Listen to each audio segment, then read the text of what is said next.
This is Father Gregory Pine. And this is Father Joseph Anthony Kress. And welcome to Godsplaining. Thanks to all those who support us. If you enjoy the show, please consider making a monthly donation on Patreon. Be sure to like and subscribe to Godsplaining wherever you listen to your podcasts. So we are gradually changing Godsplaining into a podcast about NBA players, for those of you who have noticed the gentle shift. So we're delighted for this Guestsplaining episode to be joined by Gordon Hayward. Thanks so much for joining. Hey, thanks for having me, guys. All right. So most folks will know you. Some folks may not know you, but Gordon Hayward hails from Indiana. He played college basketball at Butler, and then he was drafted by the Utah Jazz, where he played several seasons and was named an NBA All-Star. He spent the remaining time of his career playing for the Boston Celtics and the Charlotte Hornets and the Oklahoma City Thunder. And he recently retired, but then, cool twist of fate. I guess it's not fate. I guess it's providence. Be clear, Father Gregory. He was recently received into the Catholic Church in Rome by Archbishop Timothy Broglio. So you have been Catholic for how many months now? 2 months. I guess. All right. Let's go. That's right. Cool. That's right. 60 days. Love that. Let's see this. Like biggest joy, maybe biggest surprise, or like biggest whatever, fill in the blank, of Catholic life in these past couple months. I think biggest joy is going to Mass and receiving the Eucharist now. I mean, I think I grew up Lutheran, so it wasn't like it was that far off from Catholicism, but obviously didn't receive Jesus every week. And that was kind of like one of the main things going through the whole process that was obviously, way different, and just a huge deal. And I've talked with on other podcasts about this, and that kind of being like one of the main reasons why I was like, okay, I got to become Catholic. After reading a book, The Eucharist is Really Jesus, and kind of figuring it all out, like I'd say that's the biggest joy, is being able to receive him every week. I mean, it definitely helps me get week to week, get through it. That's been the biggest joy for me. Amen. Awesome. Yeah. As we look over, like you said, you kind of recently came into the faith, but like you've had an entire career in basketball, both in college sports and high points and low points. You've had, major awards, being an all-star, making game-winning shots and things like that, but also tremendous low points, injuries and setbacks and losses and things like that. When you kind of look back at that, and obviously coming into the church kind of gives you a different optic sometimes to see things differently, especially looking back on our past. When you look back on some of these kind of high points and low points, what is it that you kind of take from that? And when you start to see, like, okay, I've devoted a large portion of my life to this, but also I still have a large portion of my life in front of me, God willing, how is it that, looking at some of these high points and low points, do you start to like process that now moving into a new stage of life? Because I think many of our listeners can understand, like, when we transition stage of life, it can be hard, and it can be hard to kind of let go of something that we've dedicated so much of our life to, but also embrace something new. Yeah. I mean, I think it's when you decide to retire as a professional athlete, even if it's not professional, at some point in time, it has to end for everybody, right? And I don't think there's ever an exact moment where you can be like, yeah, I'm 100% ready to go. Even this year, it's been weird, like checking out the box scores and watching some of the games. And this was the first like fall that I've had in probably like 20 some years where you don't have practice the day before Thanksgiving, or practice or a game the next day. Like, so it's been fun kind of doing all of that stuff, and being with my family was a huge reason why I wanted to retire.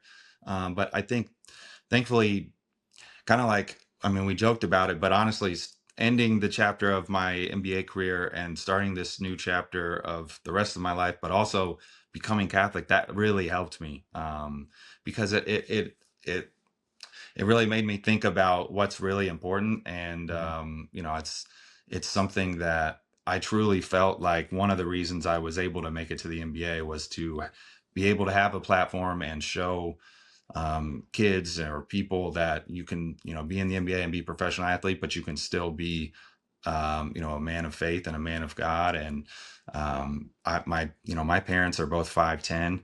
My sister, she's about 5'9". I have a twin. So for me to be 6'8" and play in the NBA, like never, can only attribute that to God. Because there's no other way that it should have ever happened. Yeah. And so I think having the career that I did, where, as you mentioned, I had some really, really awesome high points, had some really low points where I was struggling and a lot of doubt coming in, and, not wanting to give it up and wanting to quit. And um, I think the one thing that always pushed me through was God, and trying to remember that I was put in this place for a reason. And so to show the world that reason, I'm playing for His glory, and it was something that really helped me push through. So like, I guess in college basketball or in professional basketball, there's a kind of like one team wins, everyone else loses mentality that dominates at times. And it can kind of like trivialize the accomplishments of those who make it to a certain point, but not beyond. So I'm thinking especially of the Butler years. I'm thinking of the half court shot, Oh right? yeah. You far surpassed the expectations of everyone. Like that team, I mean, that coach, that team, that configuration of people, and the opponents that you were able to beat in the tournament. But then when it came down, to like that last play, your team fell short. But in a certain sense, I mean, there's also a beauty to having exceeded expectations and to having like played with these men for these noble goals and striven as you have.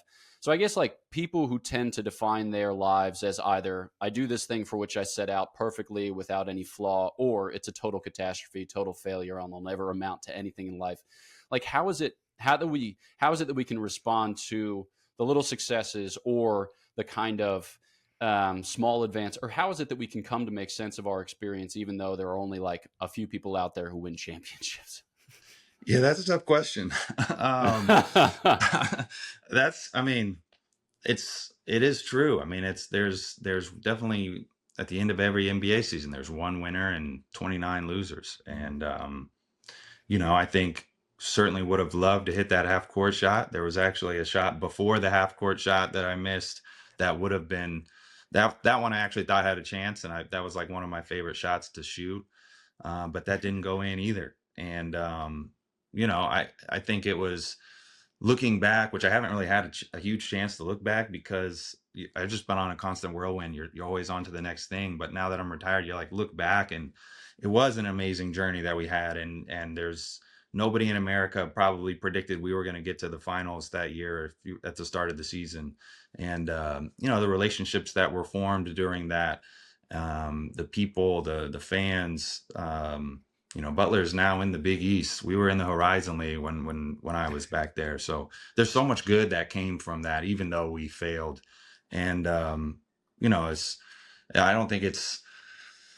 I'm really competitive, so it's like I want to win everything, and it's something I'm trying to teach my kids too along the way here. Like, you're not always gonna win. I think it's more about, if you get back up and you're gonna go again and try to do your best the next time. That's what I think is really important. And as I mentioned, sometimes because of failures or setbacks or whatever, some other door might open that you wouldn't have never expected. And I'm here in Charlotte now. We've kind of found our forever home. We love it here in Charlotte.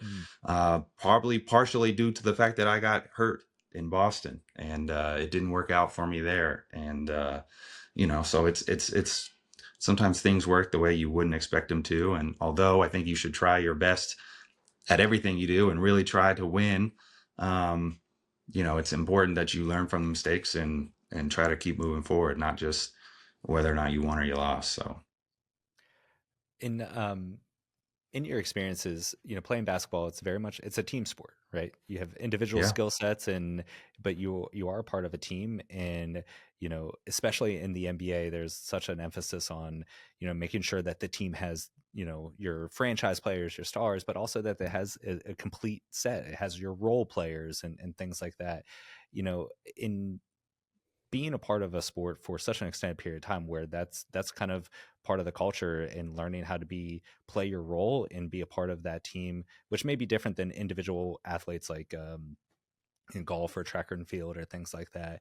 Has that actually helped at all when you talked about your conversion in entering the faith, to say like, okay, I'm part of this more larger body of Christ, instead of like this personalized, this is my individual relationship with the Lord, and let me actually enter into something bigger than myself, and along those lines? Yeah, I mean, I think it has helped, because when you're a part of that team, you're able to lean on members when you're down. It's not like you're the only one that's there. But I mean, I like both sides of that coin that you just put Yeah. forth. I like having an individual relationship with God, and I think that's extremely important. And um, He certainly helped me get through my NBA career. But it is really really cool now to be a part of this community that. So like my wife is married. My wife is a Catholic. So when I got Okay. married, I was like in the community, but like not in the community. You know what I mean? Yeah. And Yeah. so Yeah. Yeah. it's really cool now to be fully in on that community. And it's a worldwide global community, as is Christianity, but even more to another extent, Catholicism. And so I find that really cool. And there's just so many people that I've met, and so many doors have been opened, and like you just people helping each other, and Hmm. and Hmm. so yeah, I think you learn that when you're a part of a team, and you get a chance to realize that it's bigger than yourself. Our goal is to win the championship, and it doesn't matter if I have 10 points or if I have 30 points. Our goal remains the same. And so I think you learn some things when you're on a team that certainly can translate. Hmm. I think of like in the Catholic faith, we look up to the saints. They're kind of like our heroes insofar as they give indication of how we're supposed to know and love God. And, they inspire us, like you read about their lives and you see the way in which they make sacrifices, and it wants you to, like it makes you want to live after the manner in which they lived. And it's funny, like talking to people associated with the Boston Celtics, there's a kind of cool Christian heroic culture in the sense that, like, you've got Coach Missoula, who's kind of a wild man who says all manner of wild Christian things. And Oh yeah. then, you've got like some serious men of integrity. Like it sounds like Drew Holiday's, a real believing Christian. And it sounds like Al Horford and Luke Corn. It sounds like there's like a real culture there of, Christians who believe, who profess, who struggle, who strive. I mean, that setting or other settings, maybe who are some of kind of your heroes when it comes to Christian faith, like Christian belief and profession, people from whom you've taken some inspiration or whose lives you've really kind of like witnessed as a marvel? Yeah. Well, I think You there's can say your there's wife too. yeah, there's a lot of them, for sure. And she's one that she is certainly one. She's at the top of that list. I think when you're deciding who you want to marry, it's one of the most important decisions you'll ever make. And when I was looking, at her, it was like, is this person going to make me stronger in my faith? And that was certainly the case. And I think that's Hmm. really Hmm. important. Um, I would go as far as to say her brother, Max Van Vliet, it was also extremely important. He was my sponsor, so he traveled over to Italy. But he was somebody who just over the years, we've had just lots of conversations and with some cigars and drinks and just talking about the faith and some of the differences. And uh, I think I just respect the way that he lives his life. And so he's been an inspiration for sure. And then also, Joe too. Joe was my assistant in Boston, and he's obviously the one that helped me really towards this Catholic conversion too, and setting up meeting Father T, and so especially with the spotlight that he has. You talk about him saying crazy things, like for him to say some of the things that he does with his spotlight, it's amazing. And I think that's what everyone respects, is that he's not going to back down, even put under all this pressure and put under all this spotlight. He's Hmm. going to Hmm. speak what he believes is the truth. And, I think the players respect that as well. And so I think Hmm. that's been a big part of their success, to be honest. Obviously it's not necessarily the Catholic thing, but like I'm saying, just the fact that he's true to himself and what his beliefs are, I think they really respect that. And so they, are respectful for him and what he is going to coach them and all that. So I think it comes from the top down. Yep. Um, over the last, what were you in the league for 14 years? Was that what we ended up with? Yes, 14 years. Yeah. Wow. Okay, 14 years, man. In the league for 14 years, and you kind of mentioned this a little bit ago, but very hectic life. Holidays are kind of, depending on if you're playing on Christmas Day or not, and some of those things are very, very difficult to juggle with family and things like that. But even for your own kind of growth in faith, did you have any kind of prayer practices, routines that were kind of anchoring for you while you traveled all over the place for these things? And even coming into the church, like, were there any kind of preferred methods of prayer that really helped to guide you or anchor you while you're making all these kind of transitions and living such a hectic life? Well, I think kind of just what I had alluded to earlier about having that individual relationship with God. I think that was, obviously uh, praying before every single game was an anchor for me, just trying to remind myself. I think that helps calm nerves too, because you realize like it's all good. Like if I go out and I'm the worst player I've ever been, like it's still fine. Yeah. Like the thing that really matters is him. And so that kind of would help relieve some pressure a little bit before games. Um, other than that, I think having the support system that I had was huge. Mm-hmm. Meaning like my wife and family, and just having them to um, be there for me and be with me and help me, I guess, remember what's really important. So I would say those two things. Yeah. Nice. Okay, I'm thinking of a listener who's trying to figure out who he is or who she is, kind of like where we fit in the body of Christ. And I think basketball has a way by which of communicating something of that mystery. So we were talking to Luke Cornett, and he was saying, yeah, like my life got a lot better when I figured out who I was and what I was for within the setting of the game. He's like, I'm good at setting picks and protecting the rim and cleaning up around the goal. It's like, he's like, and doing that for about 15 to 17 minutes a game. And I was like, that's incredible. I love that self-knowledge. So when it comes to like your own life, time in high school and college, in the league, time since, as you come to an appreciation of like what God is doing in your life and who you are in the mystical body, what are like some things that you're super grateful for? Maybe some gifts that God has given you, which you feel like, you can magnify or you can communicate to other people. Man, you guys are hitting me with these hard questions. First off, we can I gotta also list say, some for one you. thing that So. Luke is really good at is that he's like invented this new contest. Have you guys seen that, where he Yeah. jumps up from the block and like right in front of your eyes? It's kind of like a meme, but I love that. Yeah, Cornet's Eclipse. Yeah, I like that. He's also the other thing he's obviously really good at is shooting threes. That was one thing that he was like a stretch five before that became a thing. Yep. Some gifts, I mean, I think we mentioned it earlier. I mean, just so thankful that I was able to grow, and become 6'8". It was hard enough to make it in the NBA with the ability that I had, but if I would have been 5'10" like my dad, that would have been a real. That would have been really impressive. So it's been done, just not often. Right.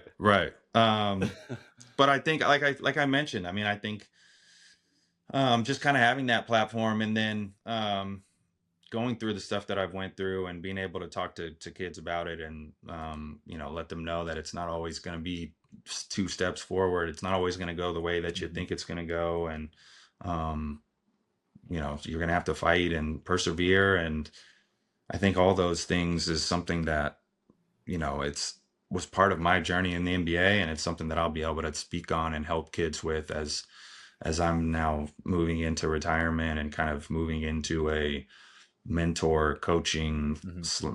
I don't really want to be a coach, but like coaching local kids around me, just exactly. in life and in basketball or whatever.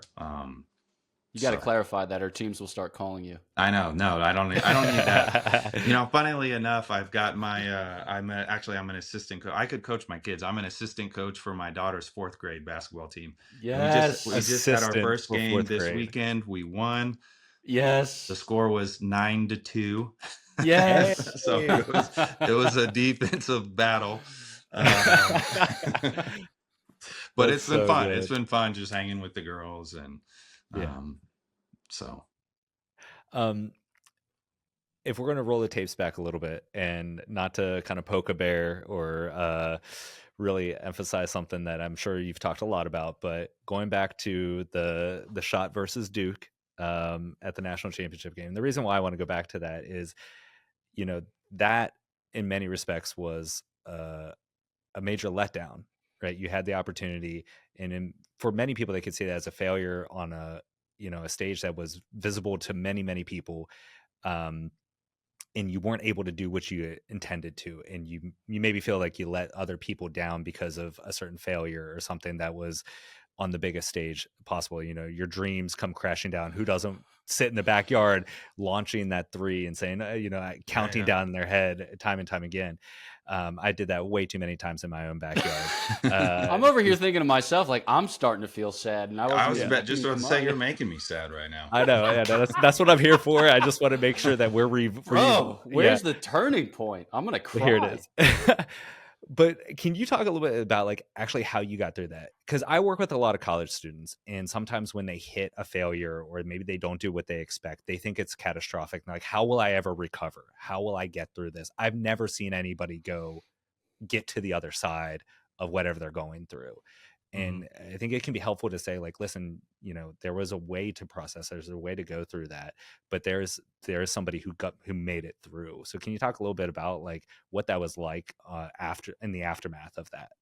Yeah, hey, like it's human nature to feel sad about that type of stuff. I mean, nobody wants to fail. Yeah. I think the way and Father Gregory kind of, I think, mentioned it, like the way that I viewed it was we were never supposed to get there to begin with.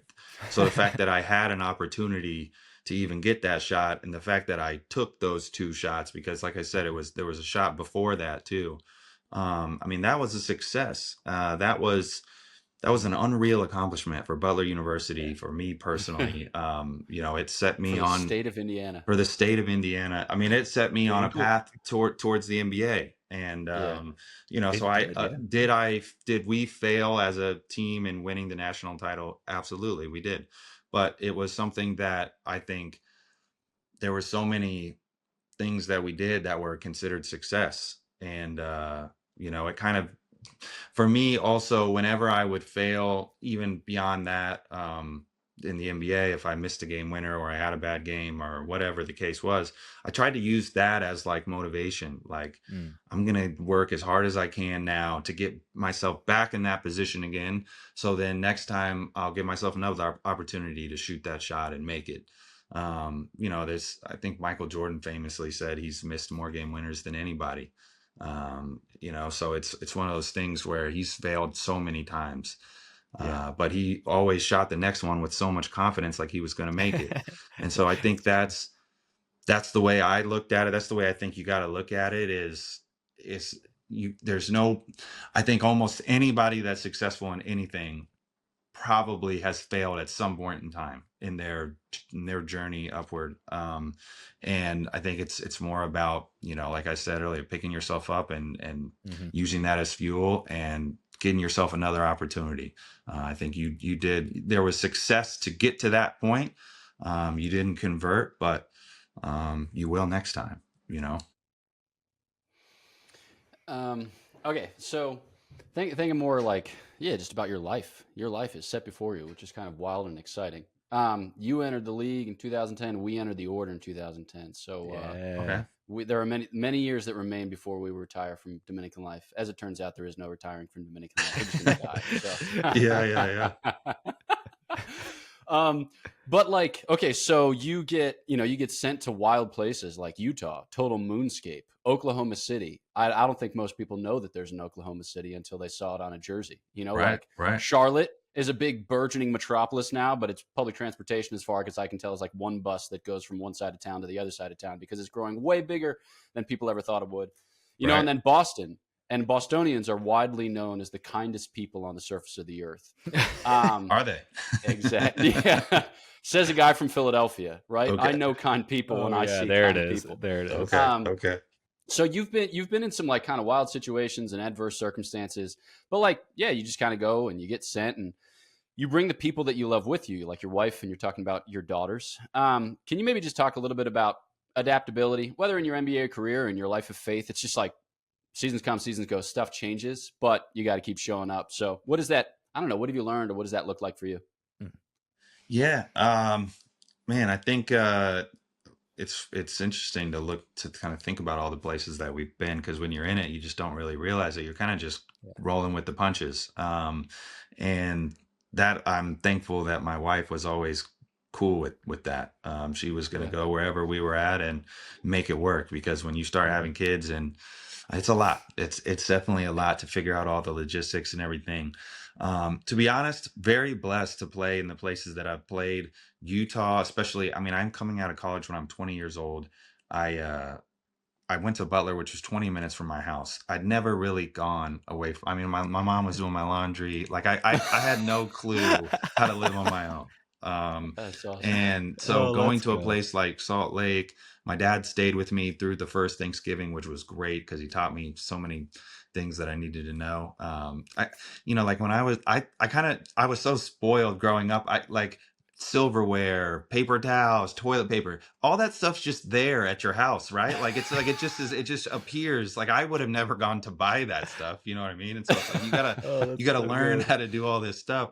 But Salt Lake was it's honestly, it wasn't that much different than Indianapolis, which was nice. It wasn't like I was going from Indy to New York or LA, where there's so many. It's such a bigger city, so many distractions.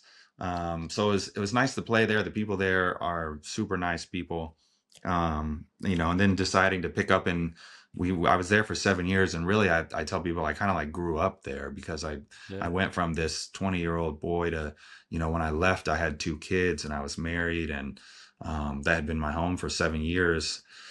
But then deciding to just uproot all of that and go back to the East Coast with Boston, which I had no clue what I was getting into, but really just was excited to be back with my former college coach. And um, I think it was just something. I had confidence that it was going to work out there and that everything was going to be good. And like I said, we're just kind of rolling with the punches. And my wife and I were both young, and we have young kids, so we kind of found the community that we wanted to. And like I had mentioned, she was Catholic, so we immediately found the church that we were going to go to. And so Mhm. it's definitely easier when you're a part of that community, because you kind of, no matter where you're at, when you go to mass, you feel this like this consistency, and you're just Mhm. this comfort, like you're still home.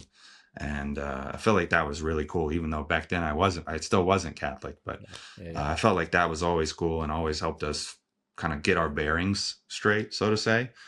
um, and then, yeah, as I mentioned, moving to Charlotte, where we've kind of found our forever home. Like, um, we didn't know that this was going to be where we wanted to be at, and we didn't plan on it. I remember when I chose to play in Boston, I remember saying, like, this is where I'm going to end my career. Like, I didn't want to leave there. But we actually, I think Robin and I had talked, and talked about, like, basically wherever God sends us, like, we're going to be Mhm. happy and we're going to make it work, and that he must be sending us there for a reason. And so we kind of had that like mantra as we were moving to these different places. Speaking of OKC, like I didn't really want to get traded. And so going there, separated from that place, my family actually didn't come with me because they're all in school. Can't really move them out of school, and it's during the middle of the Mhm. year. So, I'm kind of there by myself, and they would come out and visit every now and again. But that was a tough place to go too. And again, a really cool city with great people. But when you're away from your family, it doesn't really matter where you're at. Um, so yeah, I mean, that was kind of like my journey. I think was just one of those things where, as I mentioned, wherever I felt like I was supposed to be at, like God was putting me there. And so that kind of like settled me down a little. Like it's going to be okay. This is where I'm supposed to be. Mhm. Yeah. Yeah. I think you keep mentioning how important your wife was and the role that she had, through all of the years and all the different cities and things like that. Maybe any advice for, couples who are experiencing, like, they have different faith backgrounds or different traditions, like, from your experience, especially with your wife, like, how was that, and how did that help you eventually kind of get to the point where you're like, honey, actually I want to join the church? Like, what was it that kind of helped you over all the years, but finally get to that point where you're like, yeah, honey, I'm going to make the jump here? Yeah, hopefully she doesn't watch this, or else she's gonna get too big of a head here. I'm giving her too much props here. Yeah.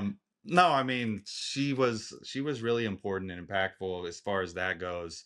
Like, so when we got married, and I like, we went through kind of like the marriage process that you go through, and talking with her childhood priests. It was something that I felt like I wanted to do, Hmm. but I didn't want to just do it just because it was like, oh, she's Catholic, I'm just going to be Catholic too. Like, I wanted to make sure, like, in my heart, and I'm pretty logical and analytical. I wanted to, like, go through the whole process for Hmm. myself, and I felt like I never had the time to do that, to really give it its proper due. And so then when I retired, it was like, kind of like, let's do this. Like, I really want to do this now. And so yeah, but I've gone to mass with her since this was, I think, 10 years for us this last summer. So um I mean, just always been influenced by her on that, and like I had mentioned, Max and the rest of her family too. um so she was extremely important and impactful on that front. Boom. Well, we're kind of coming to the end, but I just want to say a word of thanks. Yeah. I really appreciate your honesty, and just kind of like the clarity of your insights into what matters and what doesn't matter. Um, because I think it's just easy for us sometimes to kind of get in our own heads and convince ourselves as to things that aren't the case or things that aren't true. So it's like, just to have a straightforward gaze on your own life, its relative importance, and then the importance of other things as they kind of come into your life and then make demands of you, and give opportunity for sacrifice. I don't know, I'm just making no sense at this stage of the game, but Well, I'm yeah, thanks for having me on. I mean, thank you to you guys for, I mean, being able to have, I mean, I can't tell you all the countless YouTube videos that I've seen of other people like you guys, and you as well, I think it's amazing platform that you guys have to help converting Catholics like myself, where you're just trying to, like, figure it all out, and figure out what is really is important, and what this Hmm. whole thing is about. So thank you to you guys. I mean, for real. hey, it's We our we joy. appreciate it. We love it. Yeah, and we have It's no been a prospect wild no ride no on our prospect of end too. retirement. Yeah, you guys got a long career in front of you here. Yeah, exactly. We're just going to lose our hair and then just gradually give way. So, cool. All right. Well, any final thoughts? Anything you want to share for our listeners? Yeah, like cool resources that they might find of use, or anything that you want to plug at this stage. Um, Not really. Your I wife mean, is I think, cool. yeah, she is awesome. I would say this. I recently just, and this is like a shameless kind of plug, but I really believe this helps kids. We recently just launched a shooting product. It's a shooting tool. It's called Form. Um, and I've been working with my kid. She's a fourth grade girl. She's not great yet at basketball, but this product helps kids learn how to shoot. It helps you kind of get a foundation for learning how to properly shoot a basketball. And I think all kids would benefit from it. And I've certainly seen, my daughter improve. And so you could go to basketballform.com if you want to check it out.